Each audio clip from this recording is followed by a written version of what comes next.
Hey guys, Chris here, and I'm a Ukrainian Canadian. Today's November 10th, 2022, and let's get over the news happening in Ukraine, shall we? So, huge day today as well. Ukrainian forces are swarming through Kherson, and honestly, guys, I think personally I was wrong. I thought this could take a week or two, but it seems by the end of this week, the Ukrainian forces could potentially take all of this territory back. So, the offensive is going as planned, but much faster than expected, so fast that it's really hard to keep up with the advances. Deep State doesn't really show the latest movements. Again, they need confirmation from visual reports from the Ukrainian forces, but if we look at my report here, we can see that the Ukrainian forces have managed to, through unconfirmed reports again, to get as close as Chornobaivka and Muzikivka, which are just outside of Kherson city, about 8 to 10 kilometers away.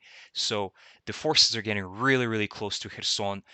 Again, there are visual confirmations that the Ukrainian forces are in Stanislav, they are in Kiselivka and all these other settlements outside of Kherson, but things are moving very quickly, and potentially by the end of this video, there might be more maps showing that we are managing to enter, the Ukrainian forces are managing to enter Kherson city itself. So I'll keep you guys updated the next couple of days. Lots of things are happening right now. And on the eastern side of Kherson region, the Ukrainian forces are pushing through again through the coastal region.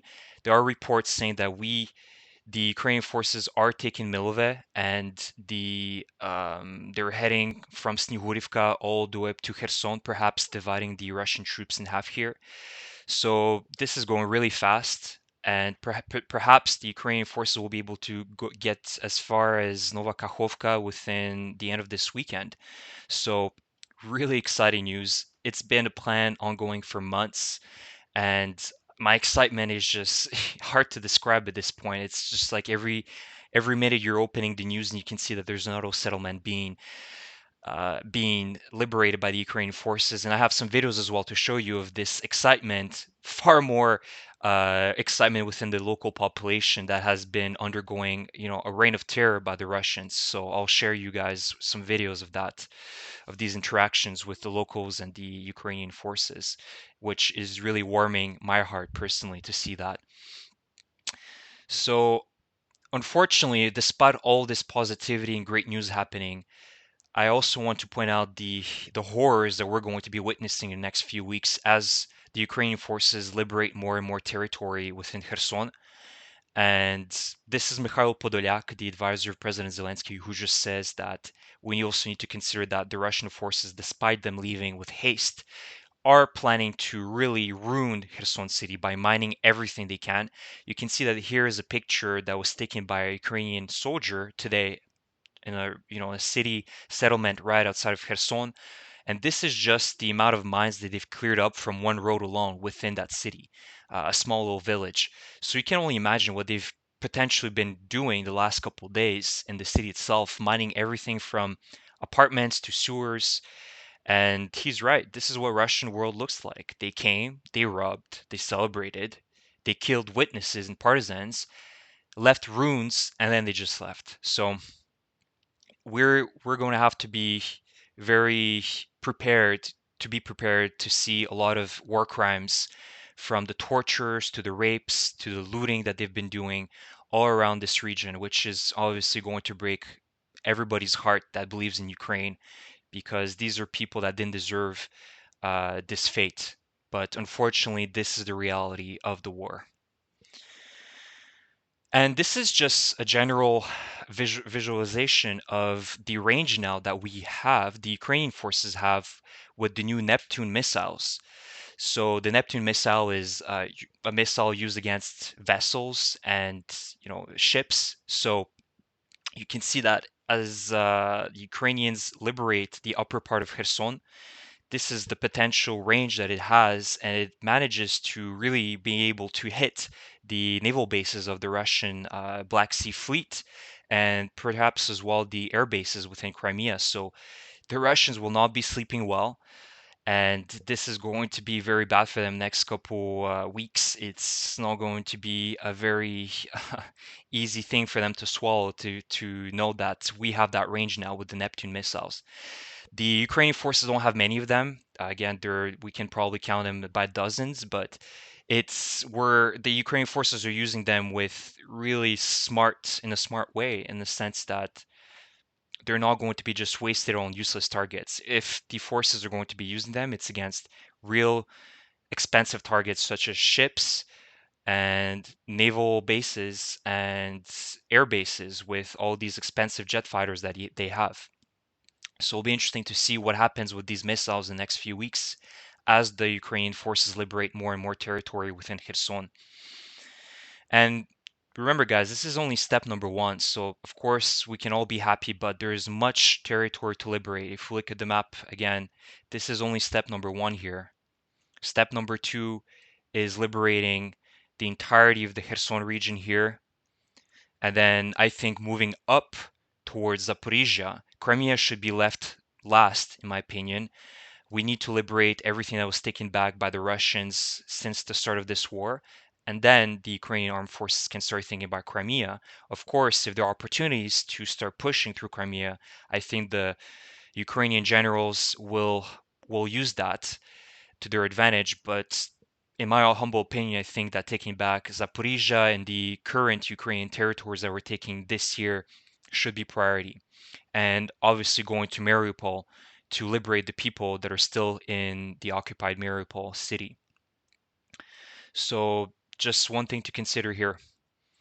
And there was another Russian headquarters that was hit, perhaps by HIMARS, with high casualties. About 50 casualties on the Russian side were confirmed in Chervony Mayak, which is just outside of Milove. So Ukrainian forces are pushing, and perhaps within the next few days, we'll get to Novakhovka. And another really positive news today is that the Ukrainian forces, have received an approval from the United States for $400 million in additional assistance. And this assistance includes missiles for Hawk air defense systems. And Spain confirmed that they're sending 2 extra Hawk air defense systems. So that's great. Thank you to Spain. Any help is really appreciated. 4 Avenger air defense systems and Stinger missiles. So I'm not really sure. This is the first time I hear anything about Avenger air defense systems. So it'll be interesting to see how they're going to be used. More ammunition for HIMARS systems. 21,155 millimeter artillery rounds. Massive. We need those. The Ukrainian armed forces need those to continue their barrage of artillery against Russian positions. 500 precision guided 155 millimeter artillery rounds.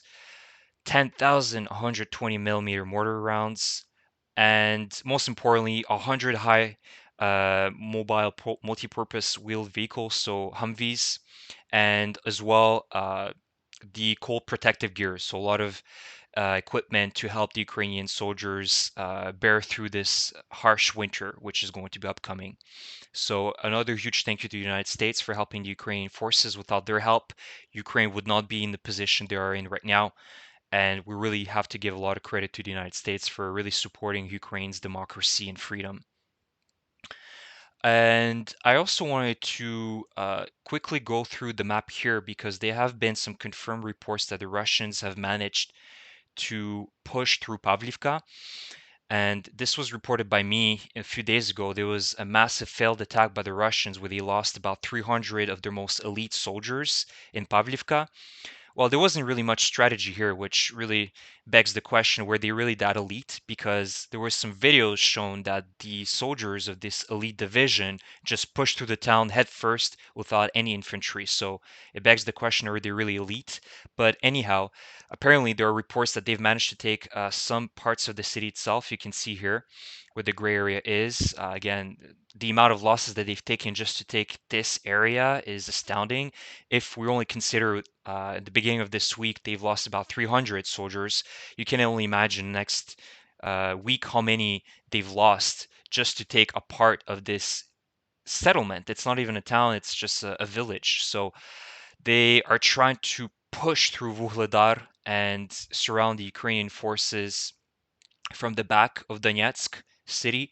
I think that's the strategy. They want to push up here and surround the Ukrainian armed forces here and perhaps, push all the way up to Bakhmut so they feel more pressure here. But I mean, honestly, I don't really think it's going to be successful for them. We'll have to see.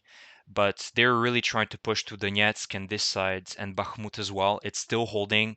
There's still, as you see here, not much movement happening in Bakhmut. The Russians are throwing everything they can here without any real success. And they're also pushing their Wagner mercenaries and mobilized soldiers and their most elite divisions that they can because they need a victory. And there's another thing I wanted to say. There was a BBC report which was really interesting today. A correspondent that lives in Moscow was reading about the reports about this Russian retreat happening in Kherson, right around here. And what was the reaction within the Kremlin and the Russian society? And the blame was all towards Shoigu and Surovikin, so the general, the Russian general. And there was not a single mention of Putin. There was only one page of Putin mentioning that Putin is trying to cut down on Russian poverty, but no indication that Putin also deserved some of the blame for this massive embarrassment that the Russians are currently seeing here. And this is indicative of the Russian mindset as well, that they require a strong leader.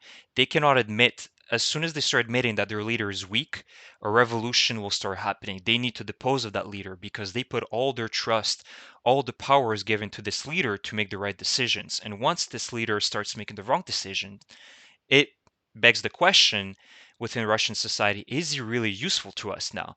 So the media is really trying to shift the blame from Putin towards the generals such as Shoigu, the Minister of Defense, Surovikin, which is really interesting.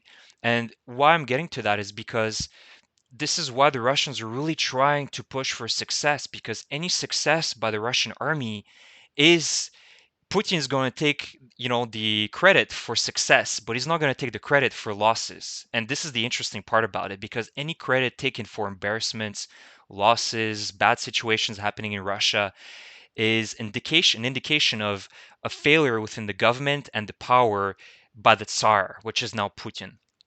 So anyhow, this is my little 5 cents about that. And I have a few videos before I finish of some really heartwarming, visuals of the Ukrainian people meeting these soldiers that are liberating the cities in Kherson. You can see here that's them cheering the soldier, putting up the Ukrainian flag and singing the Ukrainian anthem. So let's take a look.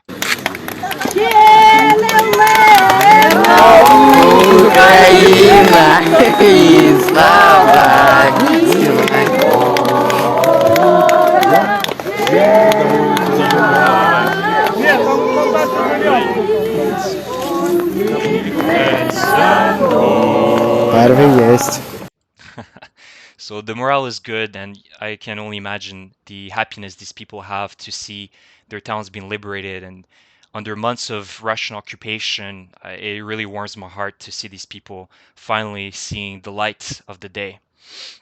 And there's another video. This was in Stanislav, so this is the town that is right here, as you can see. So right at the coast of the upper part of Kherson, so very close to Kherson city. And the other video is very similar. So this is in Snihurivka. Again, this was the town that was first broken through yesterday by the Ukrainian forces. So right here, that kind of divides the upper region of Kherson in half. And more joyful events happening right now.